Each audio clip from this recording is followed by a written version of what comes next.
What are you reviewing today, James? It's something by Aldous Huxley. I think it's the last major thing he wrote. Last novel. I thought you already reviewed that one.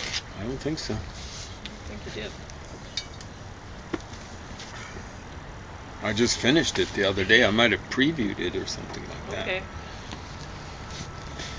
When did I finish it? 11th of September, 9/11. A celebration of 9/11. Whatever. It's a celebration. I'm eating cauliflower soup. I juiced cauliflower, and I used the pulp to make a crust for James's pizza. Yeah, right there. And then I added some boiled cauliflower and potato and nutmeg and salt to the cauliflower juice. That's it. That's my soup. It's good. Was that the kind of soup I had earlier? Yep. Yeah, it was very good. Yeah, it's tasty and healthy as well. Anyway, this, I think Huxley died around 1962, maybe made it in 1963. This book was published in 1962.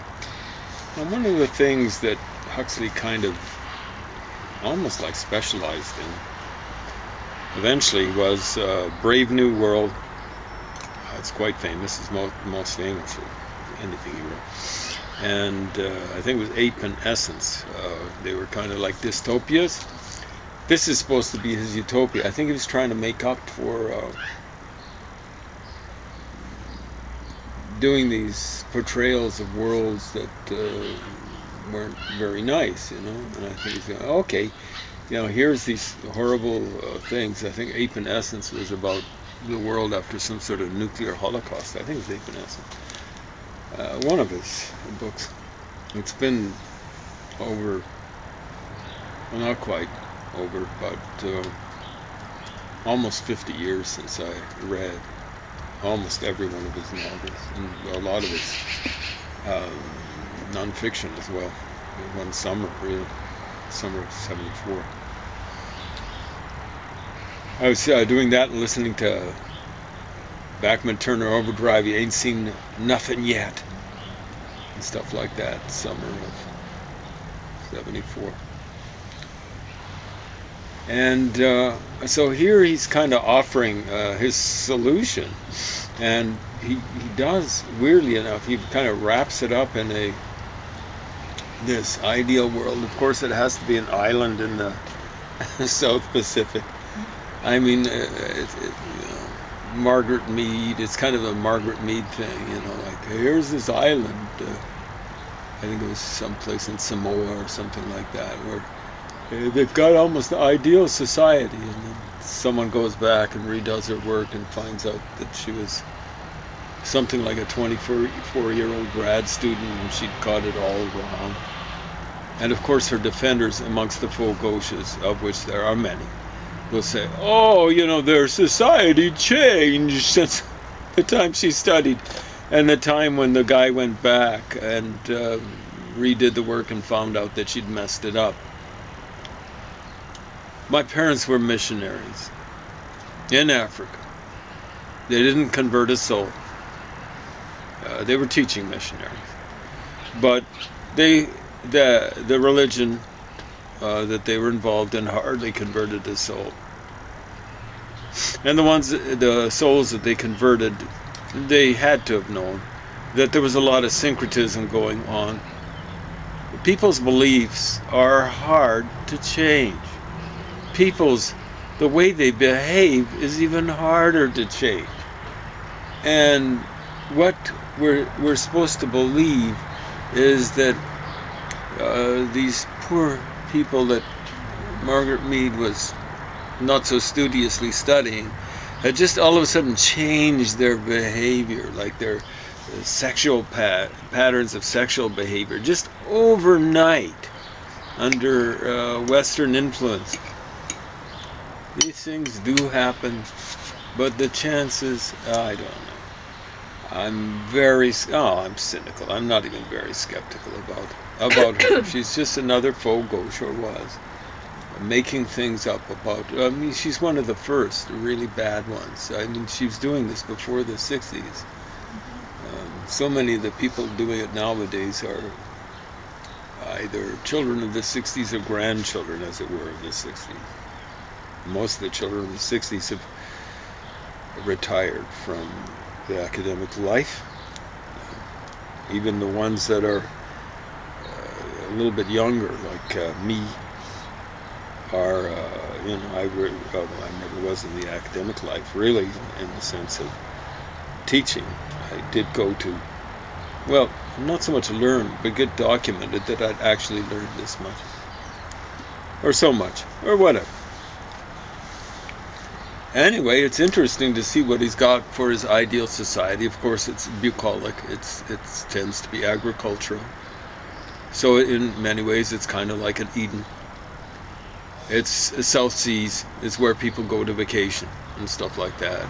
He doesn't seem to mention how hot and sweaty it would be. I mean, yeah, it's by the ocean and stuff like that. So tropical locations by the ocean tend to be fairly mild by comparison with what you'll find inland if elevation isn't involved.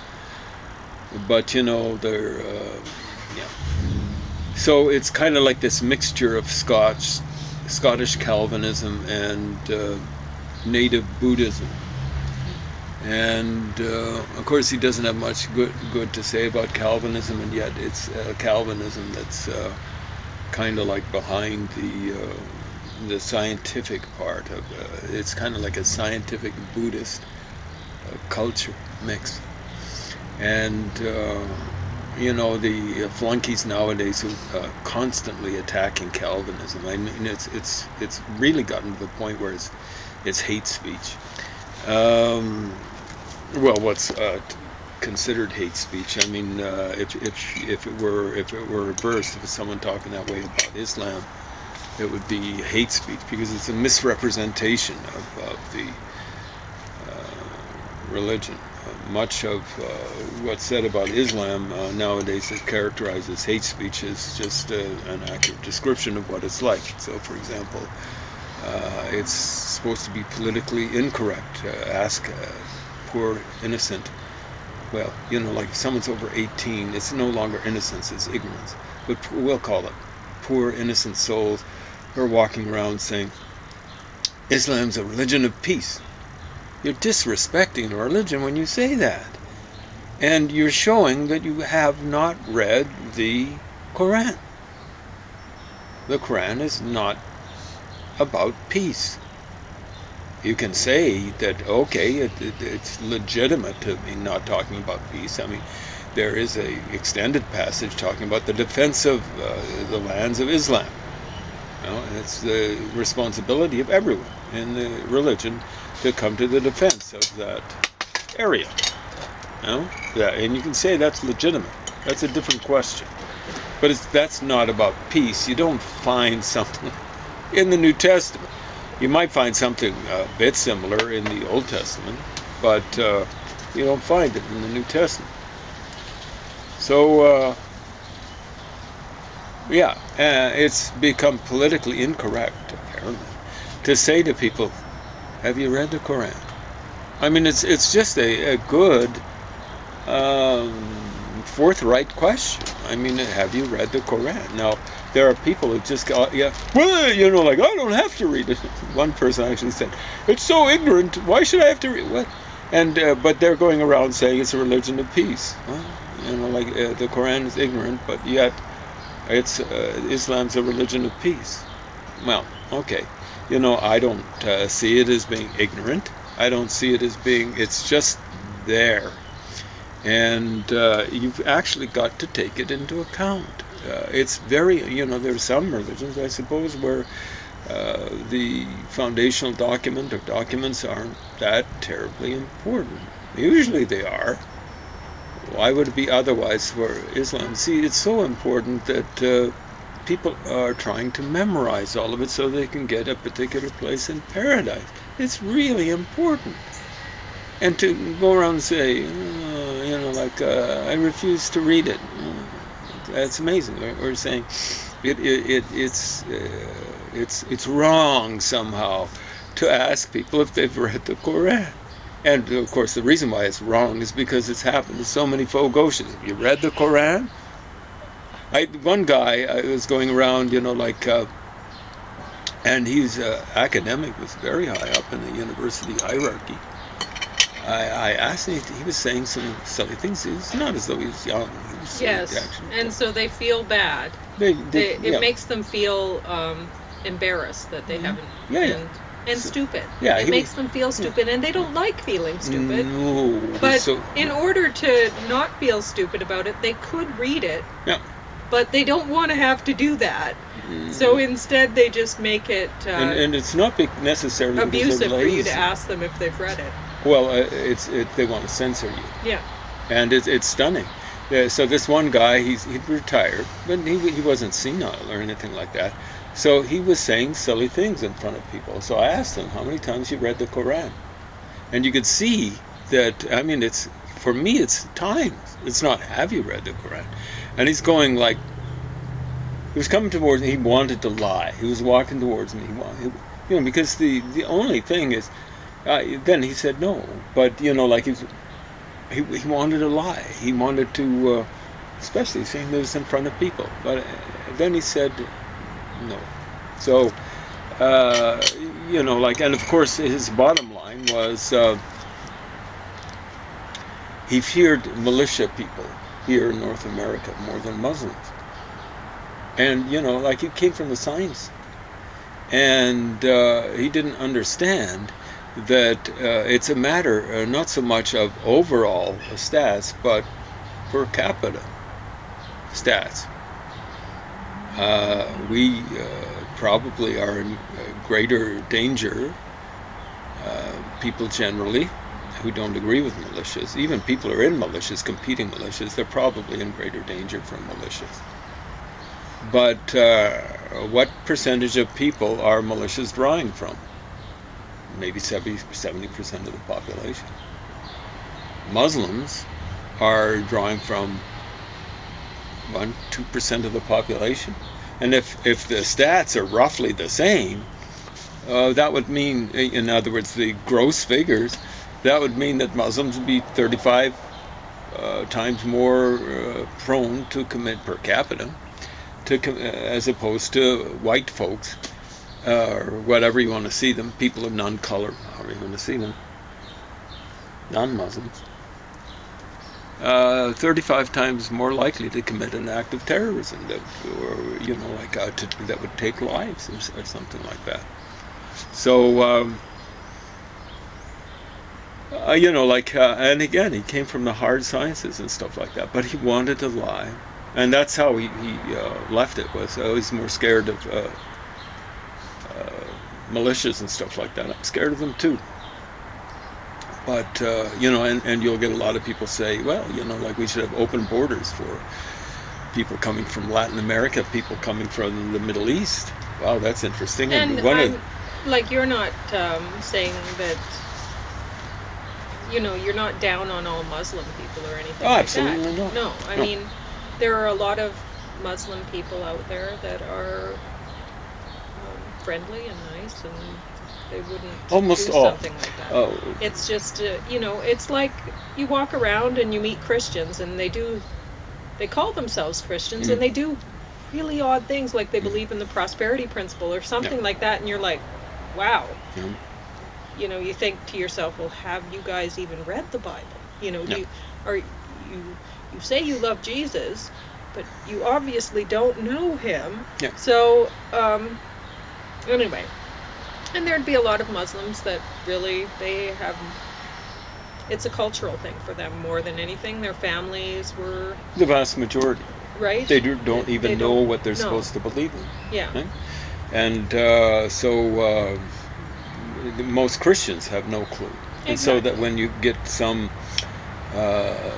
crazy guy who wants you to give him your money, he's going to be talking about prosperity principle. Look at me, I'm dressed in a 3-piece suit and all that sort of stuff. It's worked for me.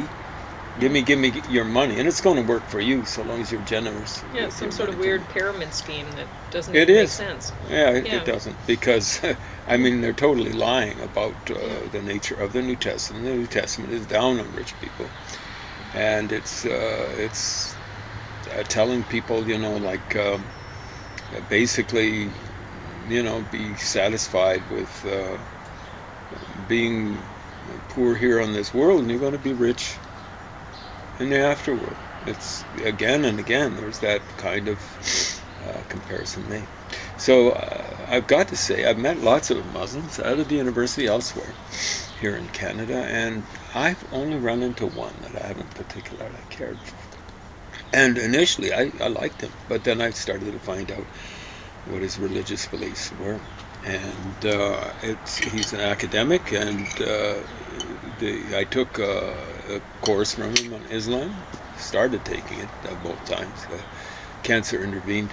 The first time he was very careful. Someone was an anarchist or some sort.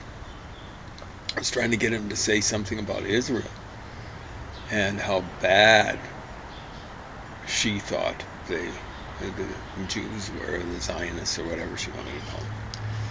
And he kind of just brushed her off very nicely. And I'm going, wow, that's impressive. It's at the end of a class. I was about the last person left, aside from him and her. But then what happened was he got tenure. And he just came out and said, I'm going to be speaking my mind. And all of a sudden, Israel are bad people, the Jews are, the Zionists are bad people, and this sort of stuff. And he's talking the wild party line. Going, okay, you've gone over the limits. And he kept on about that, and kept on talking about how the Muslim Brotherhood wasn't a terrorist organization, how they were good guys. Now understand, this guy's a Sufi. And I have few illusions, much less delusions about Sufis. I'm sure there are some good ones, stuff like that. This guy was into Sufism and stuff like that. But, some of the most violent people in the Muslim tradition have been Sufis. Right? So check it out. Don't take my word for it. Check it out. And some of the most intolerant. Al-Ghazali is supposed to be, I gather he's a Sufi. He's supposed to be amongst some Muslims, probably the Sunnis, and even then, not all of them. He was writing maybe about not quite 1,000 years ago. When would his dates be? Maybe 1058 to 1101 or something like 1111 AD, somewhere around there. He had some awful things to say about Jews. He's supposed to be, amongst many Muslims, to be the second Muslim after Muhammad in terms of piety and stuff like that. He had amazingly nasty things to say about Jews. So that was a long time ago. The important thing about things that were said and done a long time ago is they've got to be kind of like forgiven. Not necessarily forgotten, but forgiven. But the important thing is the part of people who hold these people in some sort of position of respect is they've got to forget it too. In other words, with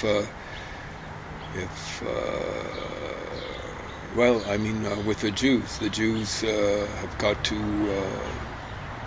give up on the empire of David. David had something like an empire. He's the second king of the Jews. He had an empire, and Solomon, his son, inherited it. And it looks as though for a short period of time he'd conquered all the way from the Euphrates to what's called, I believe, the Brook of Egypt. And okay, yeah, that could be the Wadi al-Arish. I I suspect it's just the Nile, the edge of the Nile, from the Nile to the Euphrates, where his kingdom extends. And Brook, understand, is not a very good translation. I believe that's the translation found in the King James Version, which is 400 years ago. What did they know? They knew quite a bit, but what would they know about the geography of Egypt? So, and there are people in Israel right now who think, okay, that's where the extent of Israel should be. It should be from the Euphrates to, I don't know if they consider the Wadi al-Arish, which is outside of Israel right now, or it's considered something like the Suez Canal, or even the Nile. You got to give up on that. People have got to give up on that sort of stuff. Anyway, so what did this guy have as his ideal society? Okay, it looks enlightened, it's kind of like something like socialist. He's down on capitalism.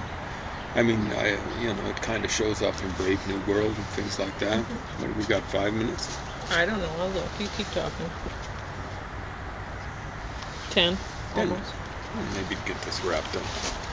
So he's, it's not really a capitalist society, this little society. It looks as though it's kind of like a take on Bali, but it's called Pala in the South Sea Islands. You can tell it's surrounded by something like Indonesia. And it's because it's oil is involved, and there's a corrupt and violent leader on a neighboring island, Pala, who wants to take over. I'm not going to tell you whether he takes over or not, because I don't want to have to do a spoiler alert. And socialism, if it's socialism of power, I'm all for. Socialism where people share the wealth with people who refuse to do the proper amount of work, I'm not that thrilled about. So I'm really thrilled about equality of opportunity. I'm not the least bit thrilled about equality of what was Galloway outcomes. Yeah, that's ridiculous. All it is the grasshoppers in the proverb getting fed by the ants. You can get a society that actually works when you've got that happening. It just doesn't work. People all want to become grasshoppers. Not everyone, but too many people want to become grasshoppers. Yeah, but you hear it so much from the grasshoppers on CBC. They're grasshoppers. Chirping There's away, not a chirping away. Give us more money. Give us more money. workers. Yeah, exactly right. And the people that we support. Well, you make less and less. Yeah, exactly. And right. you have to support more and more. Yeah. Well, they are grasshoppers too. They are aggressive propagandists and stuff like that. And there's a lot of them. There's aggressive rulers, and there's a lot of them wannabe rulers. So but here's some of the things. I mean, this is like a blueprint. I mean, it's like a Woodstock South or something like that. One of the things that he has these poor people doing is they have an initiation rite when kids reach adolescence. And what are they given? Moksha medicine. So that's medicine to show people the truth. And what is it? It's a psychoactive hallucinogenic. Yeah, well, Wow. didn't he drop acid when he was dying? Yeah, he might well have. I've forgotten about that, but I think there was that detail. Yeah. So I think he wanted to see the pearly gates and stuff like that before he actually hit them. I'm not sure what it is. But yeah, he's the one who wrote The Doors of Perception. It's one of the books here. And that's where the Doors got the musical group got the name for their group. At least that's what Jim Morrison claimed.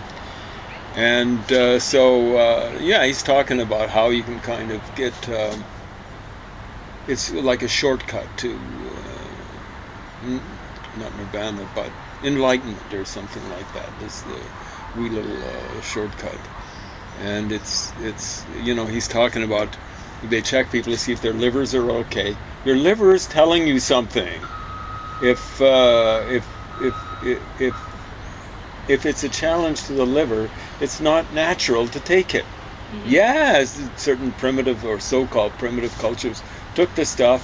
It ain't natural just because people did it out in the so-called wild or something like that. It's not natural. It's not good. And then they check to see if they've got schizophrenic tendencies. How do you check for that? Like it's not good. I know someone who was unstable from their childhood, but it wasn't totally obvious or something like that. But she, one of the things that helped her spiral into schizophrenia was taking acid, maybe more than once, and stuff like that. It's best for people not to take psychoactive drugs. I mean, reality is tough to take. Why take the chance of messing yourself up with it? But anyway, that's one of his big solutions. So basically what this is this advertisement for Buddhism with certain things from the Enlightenment chucked in. It'd be the Scottish Enlightenment and stuff like that. And how does a society like this survive? I'm going to give it away. It's taken away. It's taken over by this neighboring oil dictator and stuff like that. So he's saying, why couldn't it be that way? Because it doesn't work. You look at the countries that the commies took over in in Asia. And they tended to be, like Tibet, Buddhist. Vietnam, Buddhist. Korea is Confucian, but Buddhist. It's lucky the Americans stood so strongly behind South Korea and so strongly behind Japan, because they would have just crumbled. Buddhism, it's too pacific for this world to survive in this world. The story goes that when the Buddhists in India, when they met the Muslim invaders, they just said, come kill us. And the Muslims took over in India as a result. Come kill us. And it's, you can set up this beautiful world and all this sort of stuff, but it has to live in the real world. What happened? The only thing that stopped the march of Islam was, and it would have made its way, if you look at a map, it had made its way through India, just burning and destroying temples. Some of them multiple times. Ujjain, more like an observatory. I think it was a Buddhist observatory. It's kind of central India, a little bit to the west and stuff like that. Destroyed. Libraries destroyed, burned. Buddhism rooted out of India, where it basically started. Yeah, technically speaking, it started in what we call Nepal now. And then they make their way through into Burma, and that's the thing that started this Rohingya mess. Check it out, please. And then they made it into Indonesia, and they made the turn. They made the turn not too much before Magellan came along. It might have been the 1300s, not much before. It's a colonizing, imperializing religion, more so than Christianity, because there's no separation of religion and state, church and state in Islam. There's just none. It's like this. Whereas with the explorers, eventually they brought the cross and stuff like that, but they were bringing the flag along first. Or a lot of people were merchants, and the merchants were slightly different, so on and so forth. So, you look at it, and Buddhists are having trouble now, with Nepal. It's being taken over by the commies, and what they're going to do when they take it over is they're just going to hand it over to the People's Republic of China. I'm not saying the Chinese. There's all